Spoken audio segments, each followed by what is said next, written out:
పెంచుకోవాలి. అర్థమవుతుందా? ఫస్ట్ అమ్మ నాన్ని గౌరవించాలి. ఏ పని చెప్పినా చిపో చాపో అనకూడదు అనమాట. నేను చెయ్యను, నేను చూడను, అమ్మ నాకు తెలీదు ఇలా అనకూడదు. అలాగనక అమ్మ నాన్నని మీరు గౌరవిస్తే 100 ఏళ్ళు వచ్చినా మీరు ముసలోళ్ళు అవరంట. దేవుడి స్తోత్రం చెప్తాం. హల్లెలూయా. 100 సంవత్సరాలు వచ్చినా ముసలోళ్ళు అవరంట. తొందరగా ముసలోళ్ళు అయిపోతారా? అమ్మో, అందరికి అర్థమవుతుంది. తొందరగా ముసలోళ్ళు అవ్వరు మీరు. అప్పుడు యవ్వనంగా ఉంటారు, బలంగా ఉంటారు, శక్తితో ఉంటారు. ఎవరిని గౌరవించాలి? ఎవరిని? నెక్స్ట్ అంటే అమ్మ నాన్న గౌరవించాలంటే మమ్మల్ని తిట్టమని కాదు, మమ్మల్ని పెద్దలను కూడా గౌరవించాలి.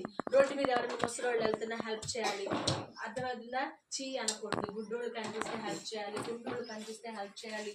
అంటే మేమైనా హెల్ప్ చేసేదంటే మీకు కనిపించినప్పుడే వెళ్ళిపోయి పలకరించని నేను చెప్పట్లేదు. మీకు సపోజ్ మీరు రోడ్డు మీద వెళ్తున్నారు, గుడ్డ